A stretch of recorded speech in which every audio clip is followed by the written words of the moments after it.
A lot of people don't even understand that pricing is the number one signal of quality, right? Yep. Like even if you're on a phone sale, if you're working with an agency and the agency pitches you like $3,000 a month, you know they suck. Yeah. Like, you know, I mean, and really what happens is, you know, they literally cannot run a business on those prices. No. So they don't really have a business. It's just some kid in his mom's basement who has 10 clients. Yep. Right.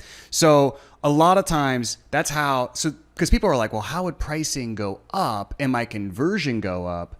Well, there is a certain point where that does happen, and it's because the pricing signals quality, which also signals trust. Yep. You know, so talk about one of the things with that webinar, studying it, that I noticed you did really well, is preempting all the objections super aggressively. Yeah. My favorite pitch to this day from the stage that I've ever done. I have Ezra go up on stage and he starts to talk about all the split tests that they've run from this Shopify theme that they've created specifically for his brand, and how you can use these best practices when you should set up your own e-commerce site. So here's the color split test, here's the formatting split test, here's the things that the heat map results, all that kind of stuff. Really geeky stuff, but super useful. And then he gets to the pitch.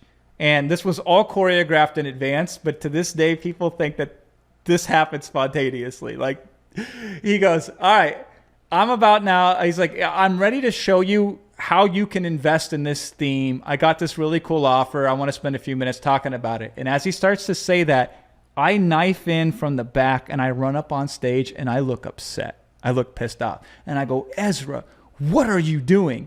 And he's like, what do you mean? I'm like, are you selling at my event? And he's like, well, yeah, they told me that I could sell at the event. And I say, no, my friend. And I'm looking at him like I'm looking at you. I say, you don't get to sell at my event. And then I turn to the audience and say, I get to sell at my event. And the audience starts clapping, right? Yeah. And this is something nobody really gets, Cole. If you frame it properly, people are excited to be sold to. Right. Like you could literally make people get super pumped up. Like, yeah, pitch me. You just got to set up the conditions properly. And so they're like, okay, let's hear the pitch, Jason. And this is what I did. And this is what you can do in a room that you can't do on a webinar or anywhere else for that matter, which is a good lesson that you look at a media, you should say, what are all the lever points of that media? What can I do in this media I can't do in any other media? So you could take fundamentals and normal selling principles, and then you could add to them. So in a room, here's an example. I'll give it to you. I say to people, I say, stand up right now if you've known you needed an e-commerce site for 6 months, but still haven't launched one yet. So we get people to stand up. So this is social proof, 3-dimensional. You could look around and see everybody standing up. So you're not alone, right? You could never do that on a webinar. I wish you could somehow do that on a webinar, but you can't. Also, what we've done here very subtly is it's easier to go to the back of the room and buy a product when you're standing on your feet than when you're sitting in a chair. Right. The thing about the law of inertia, this is a physical principle of the universe, is an object at rest stays at rest.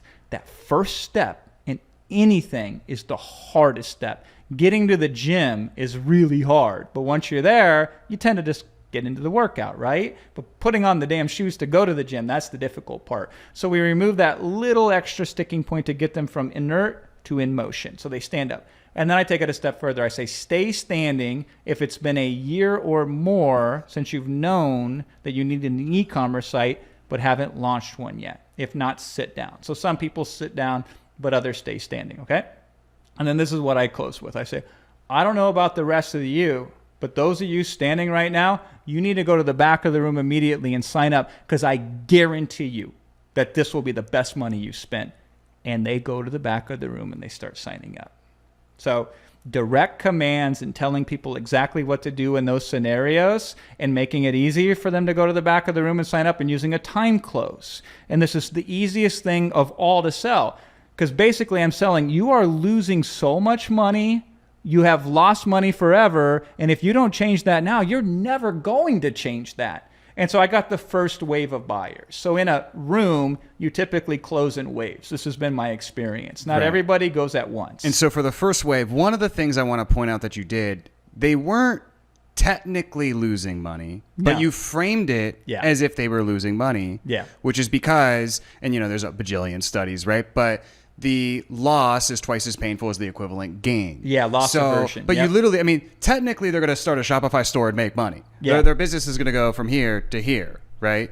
But it's the framing of not being there is losing it, which you can really do with almost everything. You should put people in pain. Well, you should make them aware of the pain that they don't want to admit to. And then you give them a way out of that pain. Yeah. That's the strongest sales frame of all. Like this is never going to get solved unless you do something now. You're going to continue to piss money away. You're going to continue to make an excuse. And most people, when they think of something painful, what they do is immediately repress it. They don't want to think about it. They want to bury it, which is why, again, when I'm closing, opening, communicating, selling on a webinar, I'm constantly reminding them of the pain. The frame is like, listen, it's painful now, but I think I can help you get out of it. But we always make them aware of the cost of staying the same, which is the worst cost of all, right? So I made them aware of this.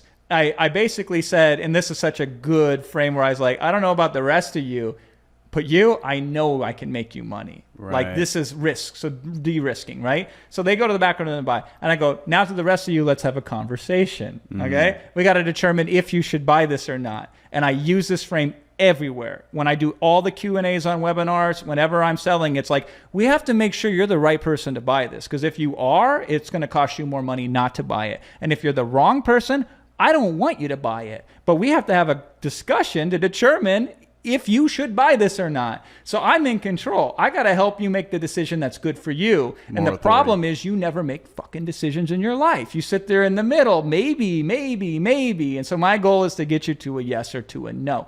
And so I say to the audience, I say to them, I've got to figure this out. So I go, give me a flip chart. So somebody runs up with the flip chart, they flip it out. And I said, what would stop you from buying this? And somebody says money. So I write money on the top on the flip chart. And then some guy a few rows deep says, Jason, I've already given you all my money. This is what he says. Like, not planned, just from the peanut gallery. And everybody laughs. I don't laugh. I look at him and I go, that's not true. I go, you paid for the plane ticket to be here. You paid for the hotel room. And then I walk to the whiteboard and I say, so don't tell me it's about the money. And I cross it off, right? Like I could never have choreographed this. It was perfect. Yeah. But this is why you got to be a pro in this business. You got to be so well trained. You got to be so prepared. So when those gifts offer themselves to you, you can get the most out of them. That demonstration of showing that I was so confident that this product was for them, that's how I demonstrated that. And I go, what's the real problem? And then people said time. And then I wrote time on the board. And then I said, let's have a discussion about time. And then we close on time. The next wave of people go back. Well, how did you close on time? I mean, there's so many ways that you can close on time. Give me one. I don't remember the specific way that we closed on time there, but essentially it was like, okay, listen, are you going to build this on your own? No. You're going to have to go out and find something to be built for you. Are you going to find anything as good as what you saw here today? No. Is it going to be as clickable and as quick as it is today? No. This is the only one of its kind. It's a Shopify approved program, et cetera, et cetera. And so it can't be time because this is the fastest way humanly possible you could do it, and they'd already seen that in action, so then you can cross off time.